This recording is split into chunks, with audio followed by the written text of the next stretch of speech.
Hey folks, Kilt-Man here, Kilt-Man, at your Berserker services. How are you all? You're doing very, very well.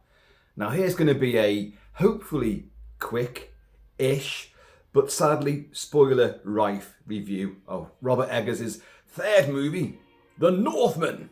Yes. Now, it took me a few days to see this movie. I was going there day one. Everything was all set. Day one. I've been bigging it up on the channel. I was talking about it and like, yo, championing it. And then I couldn't even go. And it then took several days before I could go there. This is in the UK, obviously. I do believe in America it's only opening, I think, tomorrow. I think. You know, all in the context of YouTube, tomorrow could be any day. My tomorrow could be your yesterday, last year, 10 years ago. It's all limbo time, isn't it? But anyway, I've finally seen it, and I'm going to now dissect it a little bit. You know me, I'm probably going to run off on a few tangents and do all this sorts of stuff but you can hear the lovely bird song behind me. Ah, so lovely, so sweet, so not what you get in this movie. Bloodthirsty vengeance, yes, violence, grit, mud, blood, guts. Incestuousness, perhaps, yes. What is The Northman? The long gestated tale which Robert Eggars, who loves Nordic sagas, the Viking myths, always wanted to tell. And it is, of course, Hamlet, which is, of course, Amleth. Hamlet, and in some people's minds, The Lion King, are all based on an old Nordic saga about a young Viking prince whose father is slain, his mother is taken captive, and he vows vengeance upon the uncle that did all this. But in the original saga, he does it by feigning madness, which is why he's not killed. And then throughout a long, huge, it's an odyssey of vengeance, he starts picking off everybody to do with the usurper. Now, it's an oft-told tale, of course. Hamlet, Shakespeare changed it round. Robert Eggars is a big devotee of Nordic sagas and myths, has changed it again, quite considerably. But it is the basis. So, what is the basis of this? Okay, right, we have a Viking clan on the coast of Ireland. It's 895 AD, I think, if I remember rightly. And King Ethan Hawke, whose name actually is, hang on a minute, Arundel or something. Arundel, I don't know. There's a lot of weird names in this, of course, you know. It's Vikings. He's come back from campaigning and he's actually injured. And he's married to Queen Gudrun, played by Nicole Kidman. And his son, who is played by Alexander Skarsgård, when he grows up a little bit, this little lad, Amleth. And he's basically saying, look, you know, I'm injured now. My kingdom, it's yours. You need to take this over. So they have a big ceremony with Willem Dafoe, a Robert Eggars regular. Willem Dafoe, yes, playing, I think, Heimlar or something. He was a good friend. If you're a fan of the TV show Vikings, then he's the Floki, you could say. And they have this ceremony which is like passing over rights, and you know, you've got all this. A lot of sort of, they act like dogs, you know, and you know, there's a lot of howling and sniffing around and going on all fours. Oh, those Vikings, eh? And it passes over, the rights pass over to him. However, the next day, wouldn't you know it, the king is slain by his evil brother, so Amleth's uncle, who is, hang on a minute, Fjolnir, yeah, not Mjolnir, not Thor's mighty hammer, not that, or that, but Fjolnir. And he is going to take over the kingdom. So he kills Ethan Hawke and kills a lot of other people. Once tries to kill Amleth. He gets hunted through the woods. Amleth then, the guy tries to take him down. He manages to slice off this guy's nose, and he makes a getaway, gets back to their village, their kingdom. All sorts of debaucheries taking place, and he manages to escape. Gets into a rowboat, and in a mantra, I will avenge you, father. I will save you, mother. I will have my vengeance, or whatever it is. I'll be home in time for tea.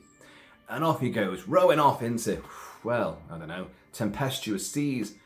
Next we know, he's been found and assimilated into a raiding band of Vikings, and he's now a berserker.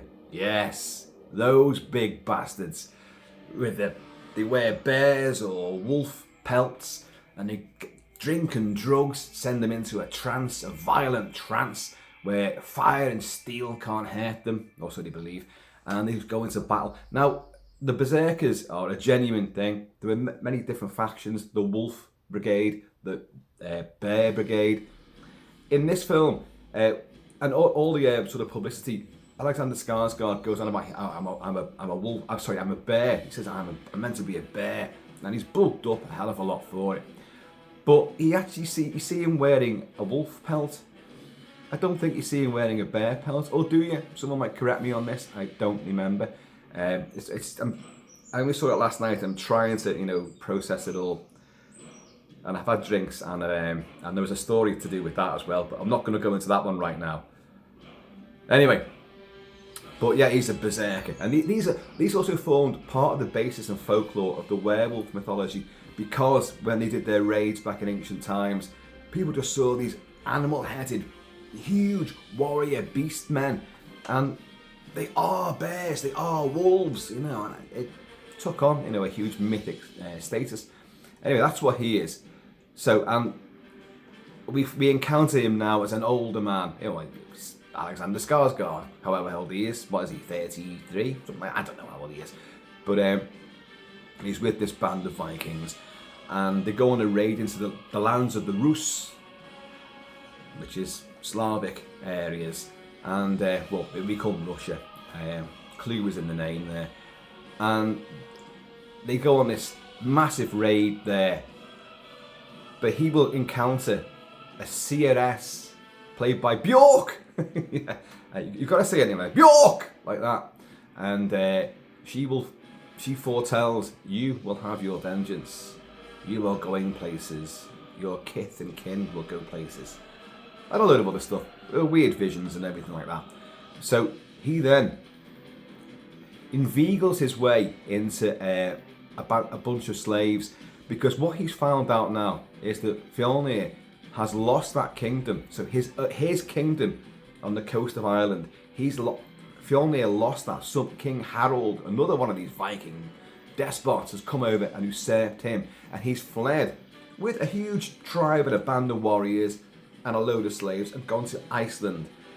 Now, in this raid, they're getting slaves and branding them with Fjolnir's mark to ship them off to Fjolnir.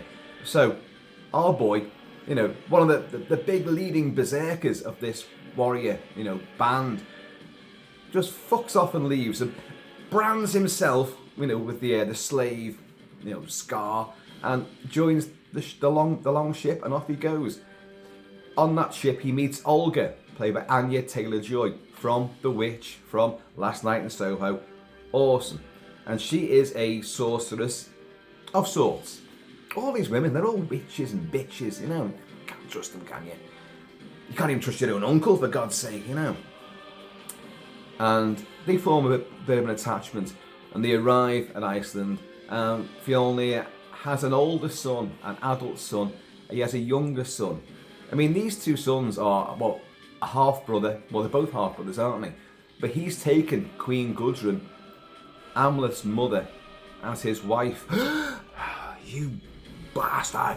But she's there, and she's got another son to this guy, a little lad called Gunnar. Anyway, you've got this big berserker.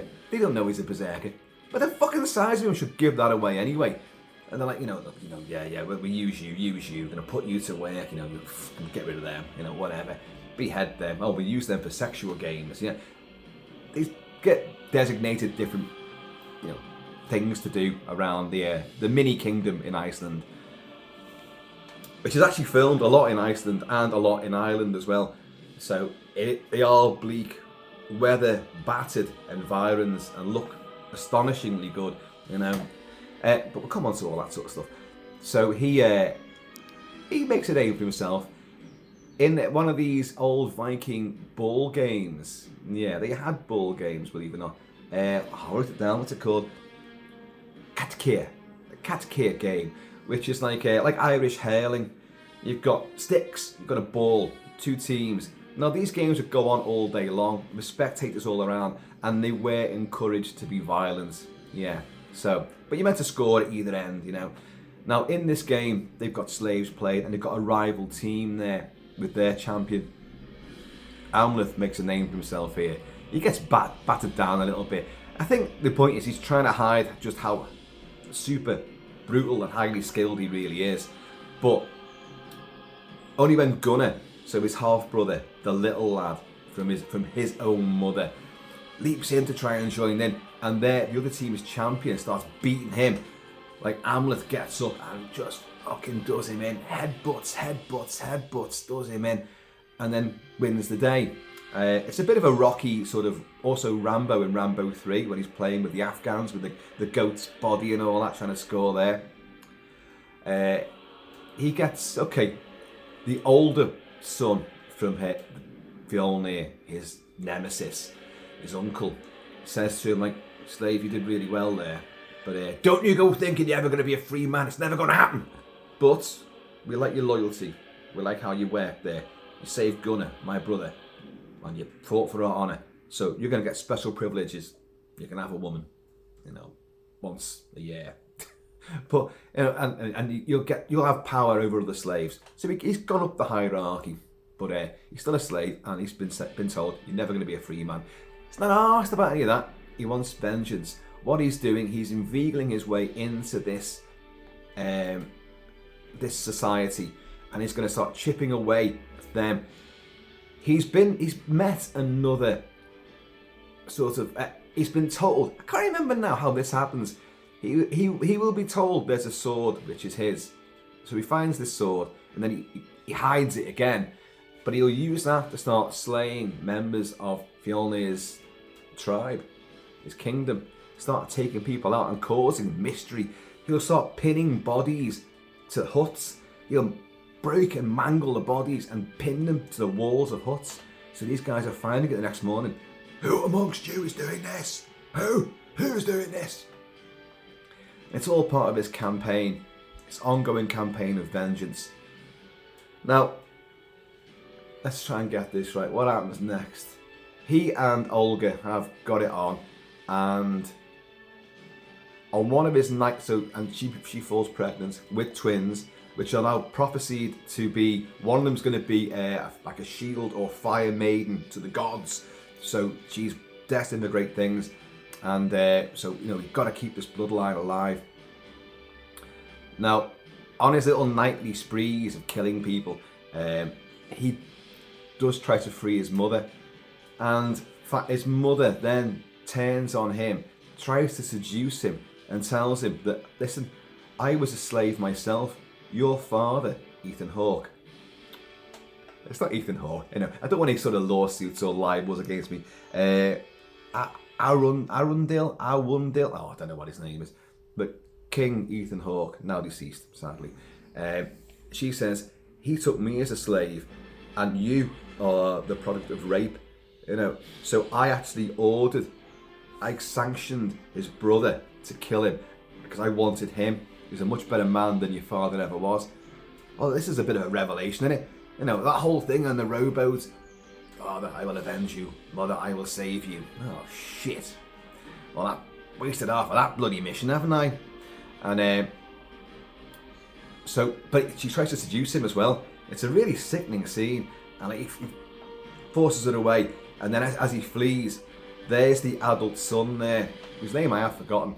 He gets his big broadsword and rams it through. A bit like in Friday the 13th, where lovers are pinned through, you know, their bed to the floor, and he rams it through, takes it out.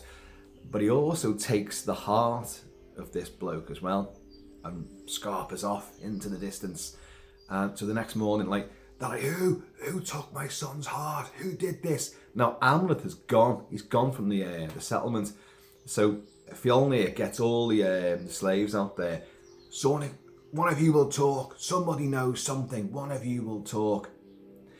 And he begins slitting the throats. They're all in their knees, slitting their throats. He's got the knife to Olga, Anya Taylor-Joy's throat, and he does cut And suddenly on the slope, this barren, Icelandic slope, you've got Amleth.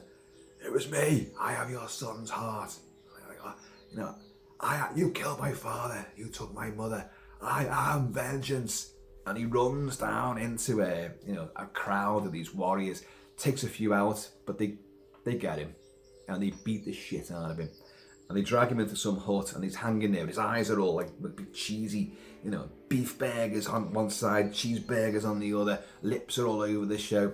He looks like Clint Eastwood does in all the spaghetti westerns when he gets the shit beaten out of him before he comes back, and looking even cooler and sexier than before. And he's hanging there, and because he has a bag of the child's heart, the son's heart, but it's not. It's I think it's a goat's heart. Could be wrong about that, but it's not the son's heart. So Fjolnir says, "Look, I want that heart back. You're gonna fucking pay for this." Anyway, they all go off and they leave him to his bruises, blood, and misery, and a flock of ravens free him magically. I don't know. It's Vikings. He's free. They nibble through the ropes, and off he goes. When he comes back, he's not there. Yeah, bastard. And Olga, hang on, does this happen? See, I only saw it last night, and I'm trying to figure it out now.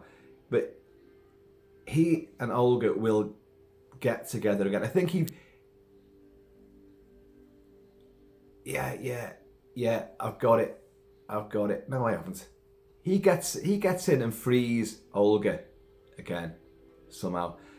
And he frees the slaves, the remaining slaves, and he kills a whole load more of Fjolnir's men. Sorry, I have missed a bit out.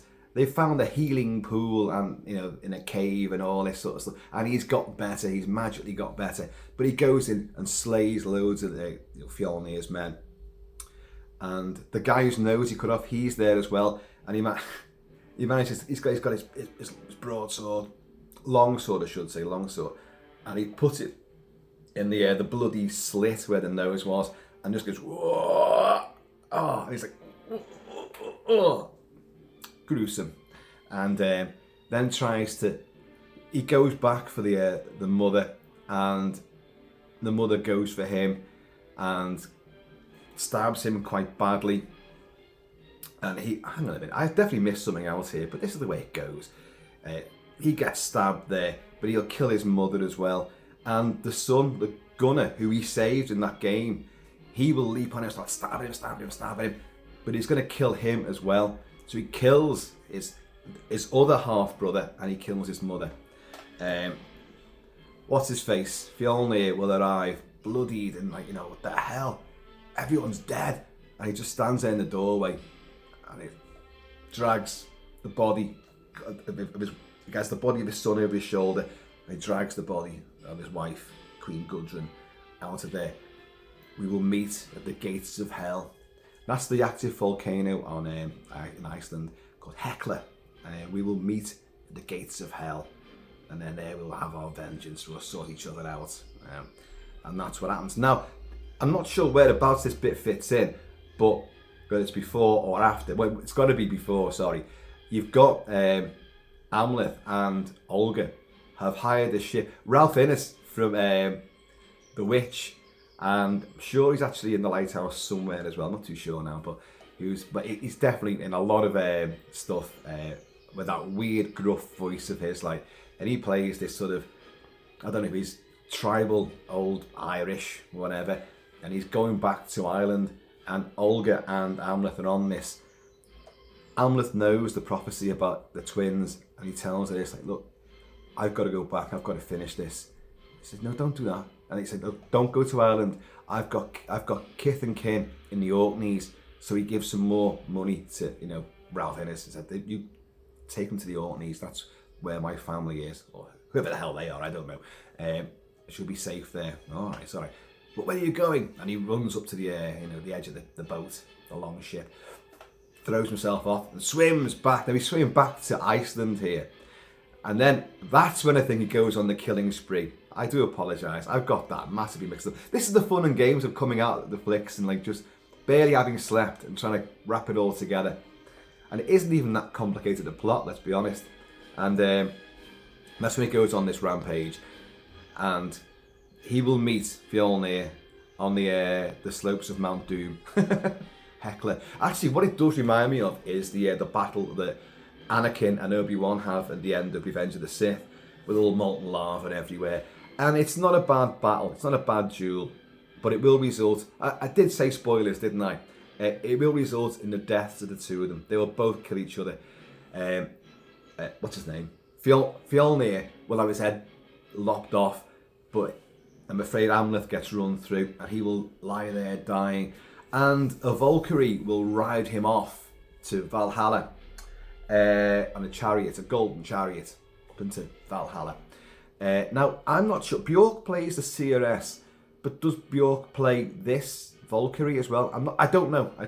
It could be. All you see of this is like, a snarly face. You could put Bjork's voice coming out of that and it would fit the bill perfectly. And that's how the film ends. Well, so we've been through the Northman there. Excuse me a minute. I've got a choice of drinks down here. Cold tea or fire water. Know which I'm going for. There you go. Skull. Now, Robert Eggars. We know, highly stylized, highly idiosyncratic, highly individual, visionary. The Witch confounded many by not being the horror film people thought it was. The Lighthouse confounded literally everybody because no one knew what the hell it was going to be. What they got was nothing that anybody expected. And I love them both. This is a film which is a historical epic. The most narratively structured, linear sort of story that Robert Eggers has told. Now, we knew all along that it's going to be, hang on, he's getting a huge budget here.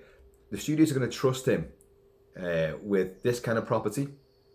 How's that going to work? Oh, Mjolnir got hidden there. And, but he's going to have this sort of absurdist surrealism as well embedded throughout this movie. He's going to tell it in his own way. He does tell it in his own way. I did report only, I think about 2 or 3 weeks ago, that the studios had gone in and told him, look, we need to tighten this up. So we're going to remove some scenes and we're going to just to get the pacing right. And I did like a sort of, kind of like half-hearted rant because we didn't know how it was going to turn out. But people were saying, oh, see, he's been butchered already. We knew this was going to happen. Well, he did say something. He did tweet something about like, well, that's not the film that I made. It's not my director's cut. Well, it then turns out that he did see the version that, is playing now. He said, no, that is my director's cut because what they did was actually better. I now understand whether it's just sort of like, I've got to say this sort of thing because I want to make more movies with bigger budgets. I don't know. But he definitely has sort of come back and said like, well, yeah, actually, I think I've learned a lot more about how studios operate, and sometimes it's for the better. So my film is now better than it was before. They tightened up the bits which I was getting a bit too lazy with, and maybe it's true. Now, the film that you get now is a stepping stone between the artsy-fartsy surrealism of the earlier two movies, bending, twisting genre to his own whims, but mixed with a highly linear narrative, a more mainstream audience pleasing sort of story, which makes more sense. But with that sort of elements of existentialism and surrealism creeping in. And to be honest with you folks, I did not enjoy this movie anywhere near as much as I thought I was going to. In fact, I found myself quite bored during a lot of this. This is a 2-hour, 17-minute movie. Which can feel longer. Now, I'm a big fan of The Lighthouse. I'm a big fan of big, epic, long movies, surrealism and weirdness and all that. And I love Robert Eggars. But this did come up short. I felt underwhelmed by this. Especially, and again, you can't blame Eggars for this, but when it had its premiere, its London premiere, and all, you shouldn't fall for all these idiots. All the TV pundits again, it's brutal, it's barbaric, it's blood, mud, vengeance, violence. oh, it's depravity, but it's fantastic, it's visionary, it's explosive, it's incendiary. There's nothing in this that isn't in the first few minutes of any TV show of Vikings, any episode. And Vikings does it infinitely better as well. As Nordic myth goes, this is okay. It's a telling of the Amleth saga. But the advertising, the marketing, again, not blaming Eggars for this, because it's not the film that he made, really bigs up Alexander Skarsgård, beefed up, topless, with long hair, and like with a wolf pelt on him, and, you know, going hell for leather, frenzy, bloodlust. You barely get that. You barely get that. There's one great action sequence, which is a one-take shot. Now, the cinematographer, what's his name? Yarin Blashk, who did Lighthouse and the Witch. It's outstanding. The camera work, cinematography is brilliant. The lighting, everything looks spectacular in a dour, drenched, you know, freezing cold, sort of muddy, bloody sort of environment. But it still looks striking. Some amazing visuals here. But the opening sort of, well, that's not the opening, but the Berserker attack on this Rus settlement, where you've seen it in the trailers. He's got the wolf pellet on. He stands up. They're all there in the woods, and a spear gets hurled at him. And he turns around and catches it, whirls around again, and hurls the spear back. And then in one glorious take, they storm across to the fortress, and he, with axe and all sorts, axe there, climbs up the walls, gets over the battlements. The camera goes through, or follows him over. He takes out a couple of people. He leaps off onto a guy on a horseback down below, and then goes through the settlement, and we're seeing all debauchery, rape, murder, beheadings, all sorts of stuff taking place all the way around him. It is fantastic. That is genuinely fantastic. That is pure cinema. You know, it's not exactly the Red Shoes or Black Narcissus, but it is pure cinema. Visceral and overwhelmingly sensory overload. Overwhelming overload. There you go. Yeah. And it does work supremely well, but you will not get much more of that. Another great sequence is much later on, when after being beaten to a pulp and the ravens, you know, help him escape, and he goes back for vengeance, and he takes out pretty much everybody in the village, frees the slaves, puts that sword through the air, through Mr. Noseless, whoosh, like that. Well, that's done in one take as well, with the camera drifting around huts and, you know, hovels and that, and But what annoys me, I mean, I know it's good, it's technically fantastic, but what I wanted to see was the actual killing taking place. Because I'm a bloodlusting bastard, that's what I am. But you don't get that. And I know what Eggars is doing. He's not showing you it. You're hearing, as the camera's moving around, and Noseless is hiding all over the place, and everywhere he looks, you just see someone staggering back with their throat slit, or their guts being sliced out, and the intestines pooling on the deck. You're not seeing the actual killing blows. You're not seeing Amleth doing it. It's all off camera, dotted around this settlement. It's clever, but it's just, oh, damn it. I wanted to see this, you know. But you don't. So, carnage-wise, yes, there's lots of blood and guts, but it don't go expecting, you know, great battles and fights. You've got those too. But you do have the finale on the slopes of this volcano. The flaming slopes. Now that is fantastic, but it doesn't go on for anywhere near as long as you think it's going to. The two of them meet, and they're pretty much naked when they do this duel. And with the molten backdrop, it does look phenomenal. It does. And I'll tell you what, Claes Bang, who's 56, I think he is. I've mentioned Claes Bang before because I have denounced the BBC's 2020 Mark Gatiss, Stephen, whatever his name is, can't remember the guy's name, don't care either. Stephen Moffat, that's it. Their 3-part adaptation of Dracula, their reinterpretation of Dracula, which I can detested. But Claes Bang played Dracula, and I never denounced him. I just denounced the way it was filmed and the story they were telling. But he's great in this as Fjolnir. He is terrific, and my God, has he got in shape? Everyone's going on about Alexander Skarsgård, who we know can do this because he got in shape for Tarzan.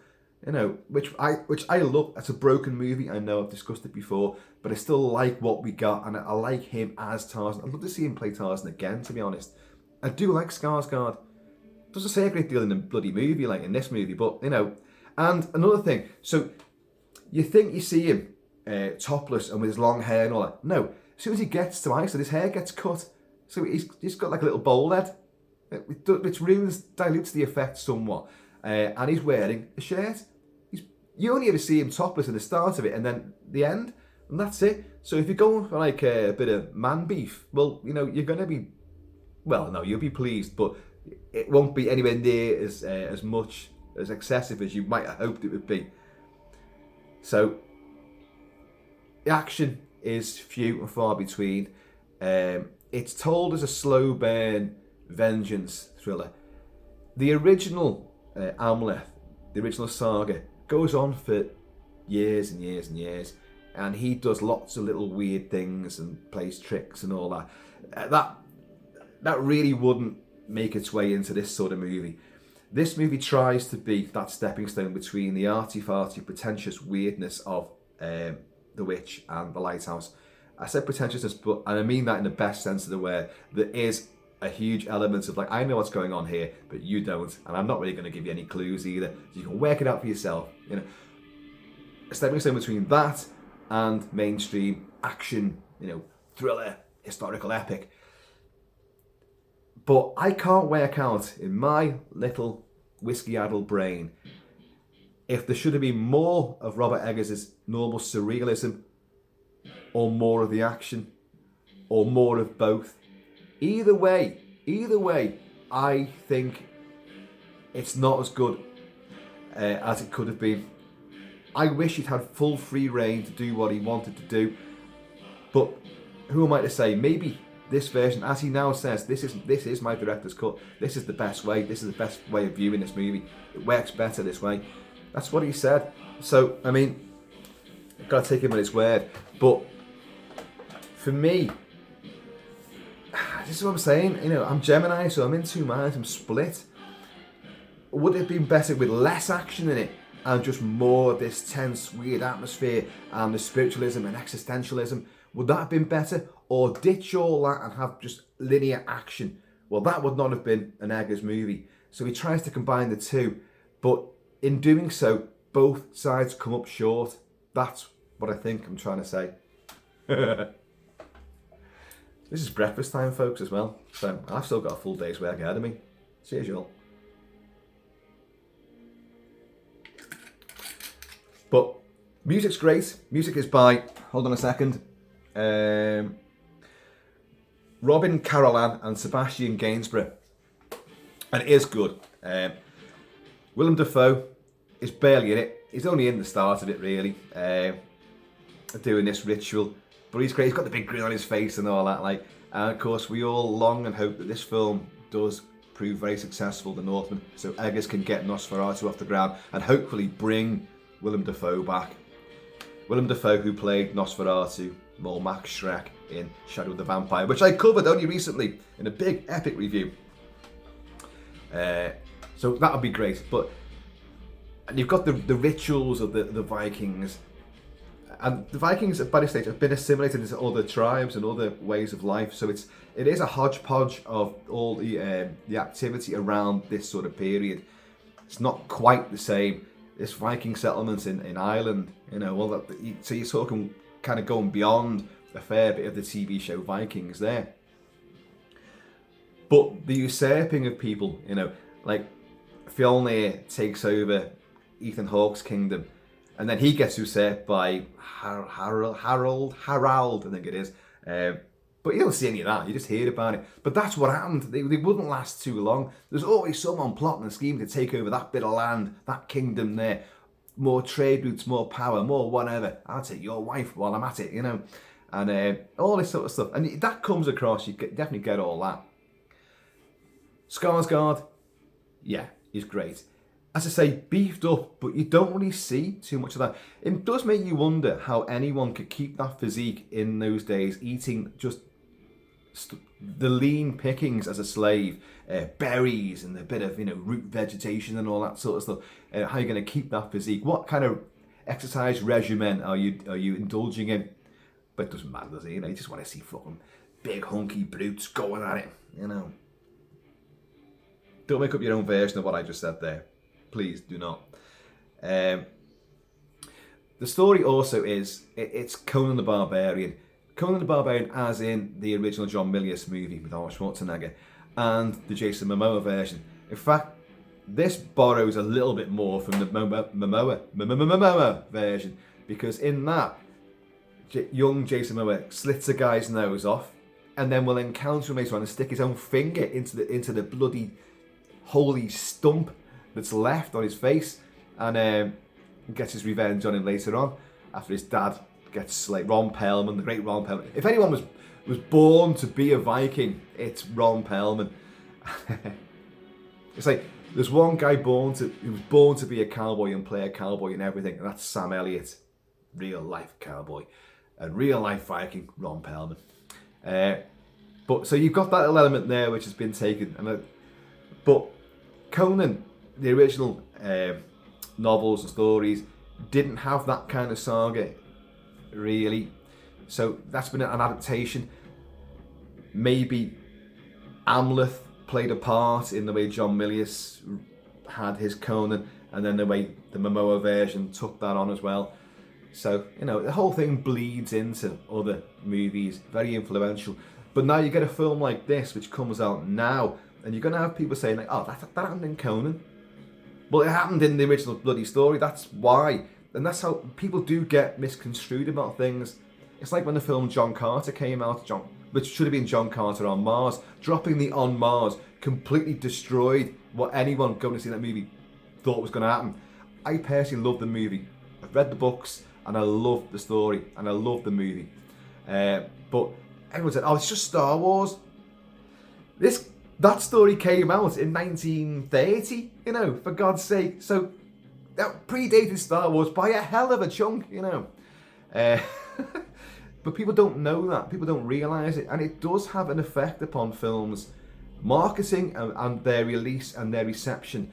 So, people should not denounce the Northman for thinking, oh, it's just ripping off Conan here. Or The Lion King. I've actually seen people say that. It's a rip-off of Lion King.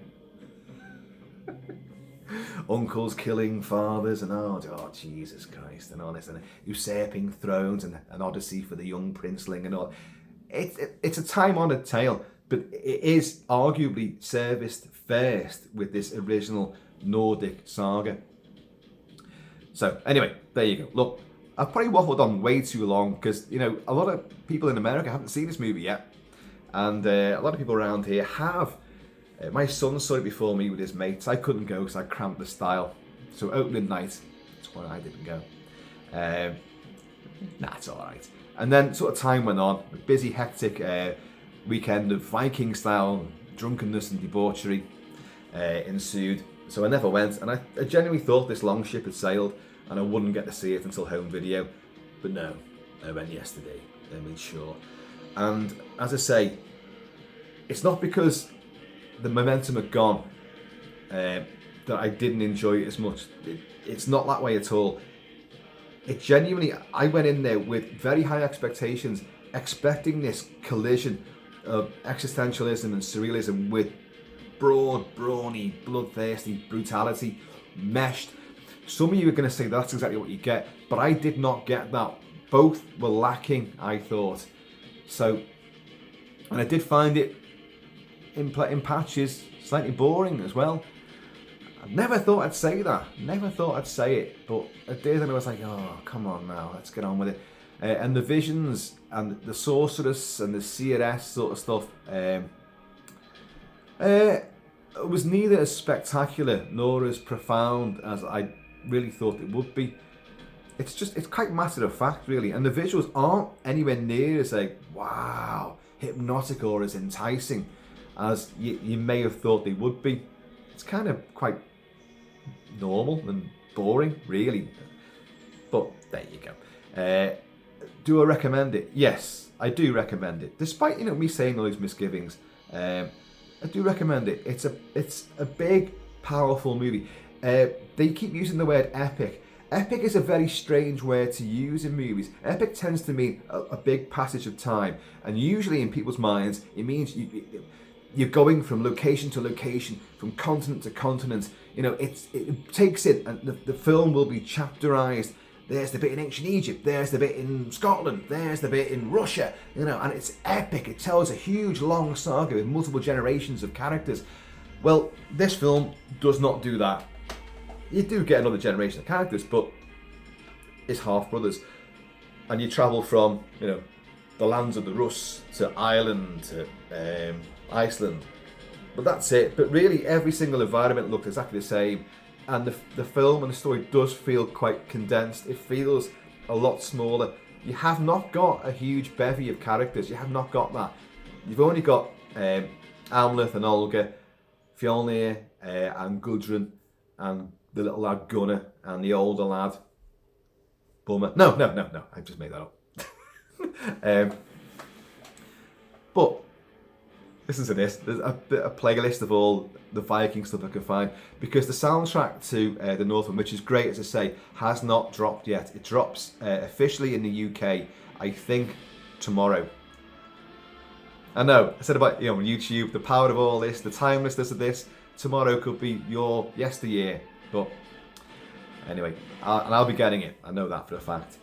There is also a massive making of book which is coming out. Now, it's huge and it's very expensive. Now, if you're a massive fan, I would normally pick that kind of book up, but at the moment, with the cost of living going through the roof, there's no way I can afford anything excessive like that. So, no. It's a film I want to revisit and take my time with. Again, like with many movies, you go in with high expectations and they're not met. And you think, oh God. The typical thing is to be knee-jerk, oh shit, I hated that. You didn't. You watch it again and you go, oh, you know what? Actually, it's far better than I gave it credit for. You go in again, knowing what to expect, and you appreciate the smaller moments all the more. And I fully expect that to happen with this.